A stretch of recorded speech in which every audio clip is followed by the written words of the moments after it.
Hey everyone, welcome back to CEHHS Unplugged podcast. Today we're joined by Dr. Feairheller, Hi everyone. who is a part of our CEHHS Kinesiology department, but also leads a heart research lab focused on cardiovascular health. Today we're going to talk about her journey becoming a professor, the work happening in her lab, and advice for students who are interested in research. So let's get into it. What inspired you to pursue a career in heart research and eventually become a professor? Yeah, so cardiovascular disease is rampant in my family, and it's funny, originally I wanted to be a cardiologist, but I really enjoy working with people and teaching and doing research. And in fact, I started my career with a really good job in pharmaceutical research, but I found that didn't satisfy my desire to help others. And so I went and got a certification as a nutrition performance specialist and as a fitness trainer.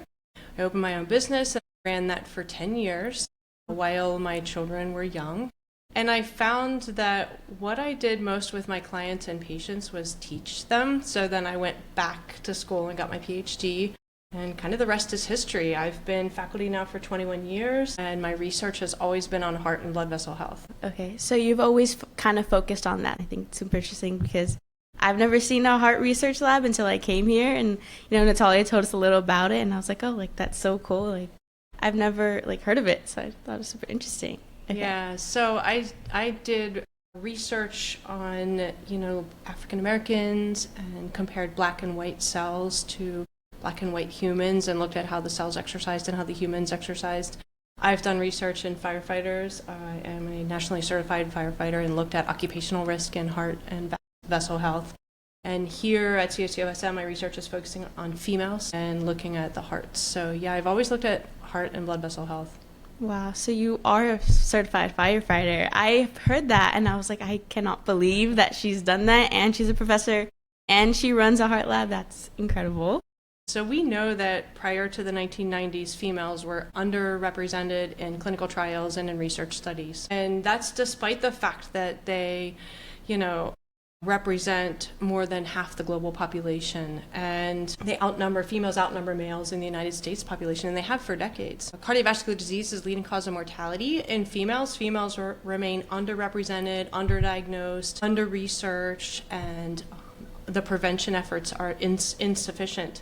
Across the board, protocols for treatment, for diagnosis and prevention are designed for men, and they're applied using kind of a one-size-fits-all for females, and that's regardless of sex-based evaluation of treatment, diagnosis, or even prevention efforts.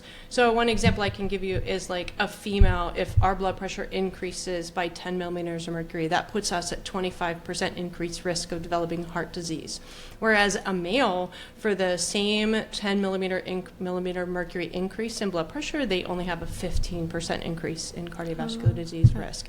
So it's interesting because despite policy and social changes that research efforts have done, females do still remain underrepresented in research. And there was a study published in Contemporary Clinical Trials, and they looked at and reported that from 2016 to 2019, females accounted for 41% of the research participants.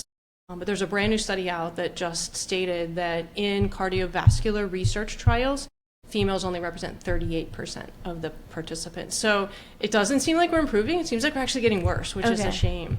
And then if you think about blood pressure, and it's the leading number one risk factor and the number one risk towards mortality. And the trial that created hypertension guidelines is called the SPRINT trial, and it was a multi-center trial across multiple sites across the country, and they created the new blood pressure guidelines that were released. And in that trial, the population were 60% males and 40% females. Interestingly, though, a group of female cardiologists analyzed the data for females, and they found that we actually have a higher risk of cardiac events at the 120 millimeter mercury threshold. So now we're diagnosing females as hypertensive based on a study that was done in multiple centers with less population of men, and it's not going to protect the females.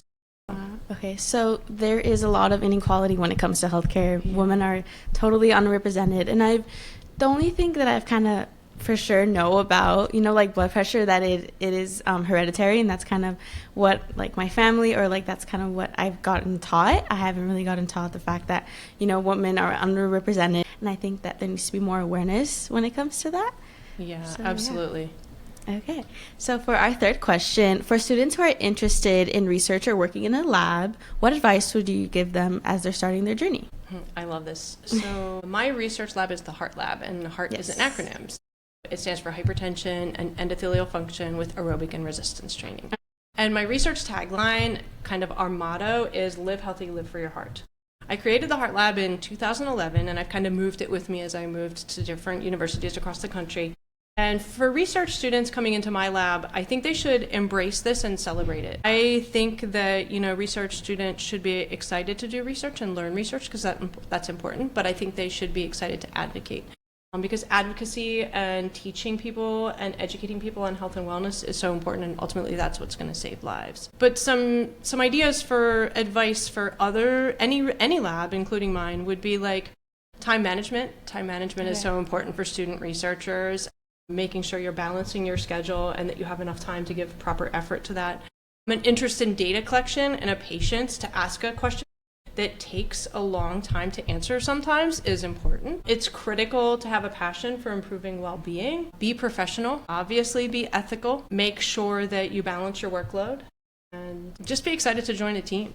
All right, so is there any certain major that should be focusing on research, or is it kind of if you're like another major and you're excited about research, can you join the HEART lab, or is there a certain specialty? Yeah, fantastic question. I've had business students in my lab in the past. I have biology students, public health students, nursing students. I've had chemistry students in my lab. So no, you don't have to be kinesiology. In some of the other universities I've worked at, it was exercise science, it was exercise physiology. Here it's kinesiology, so depending on the department and the major. As long as it's health focused and you're interested in helping, others and looking at, how the blood vessel system and how the heart are affected by exercise and activity or by health and wellness or by nutrition, you would be able to do research in my lab. Okay, so you don't need any certain majors. If you're interested, you can join. All right, so our fun question is, what one piece of advice would you give your college student self? I would say learn as much as you can, relax, enjoy the process. So I have a mug on my desk. I had to write the quote down. It's life isn't about waiting for the storm to pass. It's about learning how to dance in the rain. This mug has this beautiful quote on it. And I think that's a great thing to think about. We all should celebrate that. We should dance every day. We should do movement every day because exercise is medicine. And I think we should never stop learning. Right. I think fitness, it's obviously very good for you, and it kind of brings happiness to people. I've noticed when I start working out, I'm in a such better mood. Right. So I think that's it for all of our questions. Thank you so much for your time. I know I'm super informed about the HEART Lab now. I've heard of it on campus, but I wasn't sure behind the scenes of it, and it does take a lot of work. So thank you so much for tuning into the CEHHS Unplugged podcast, and we'll see you next time.